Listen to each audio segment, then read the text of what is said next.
ladies and gentlemen. My name is Corey Williams, and I'm from a small West Texas town south of San Angelo called El Dorado. This may come as a shock to some of you, but I graduated in 2009 with a class of 41. I don't regret coming from a small country town because in a lot of ways I had more opportunities provided to me that has set me up for success in college. After graduating, I chose to come to Texas Tech University here in Lubbock. I can remember being very anxious about deciding what to do. I had the option to choose a career path in the maths or sciences field, or choose a path that felt more like a hobby. Naturally, I chose the field I would enjoy more and study less for, so I decided to pursue photography. However, I wouldn't recommend this decision for everyone. Each of you must weigh out the pros and cons of a potential career path. You need to evaluate whether making a comfortable living weighs heavier for you than a career you're passionate about.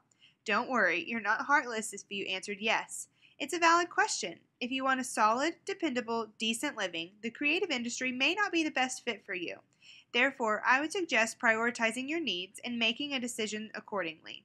If you still think photography is the path for you, there are two options at Texas Tech. The first option is the Studio Art program through the School of Art. The other option available is Electronic Media and Communications through the College of Mass Communications. I'll begin by discussing some pros and cons of each. The School of Art offers a Bachelor of Fine Arts with a specialization in photography. In the creative industry specifically, a Bachelor of Arts is easily recognized and understood. Another positive opportunity in the School of Arts is the array of classes they offer, everything from graphic design to art history, jewelry making, and ceramics. The School of Art is very hands-on. Many of their instructors teach and have a job in their field on the side.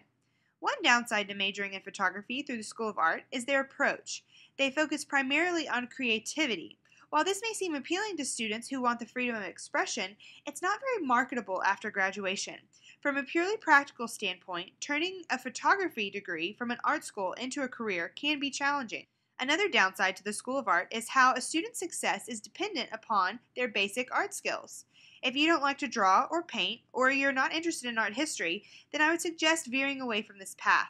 The curriculum for an art major requires you to take at least one class in the previously mentioned topics. Switching gears, let's talk about the photography program offered through the College of Mass Communications. Typically, when you think of studying photography in a mass communication setting, you think of photojournalism. But in the hopes of preparing students for an ever-changing mass communication field, the old photojournalism major was transformed into what we now call electronic media and communications. Rather than taking only photo courses, an EMC major graduates with training in public relations, advertising, and journalism. On the other hand, the number of photography courses offered is not as many as the art school.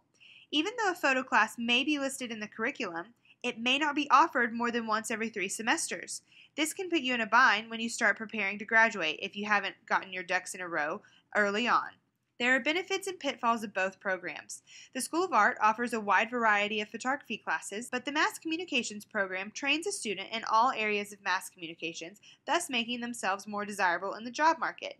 The School of Art emphasizes creativity more so than technique, while the College of Mass Communications offers a maximum of only 4 instructional classes specifically tailored to photojournalism.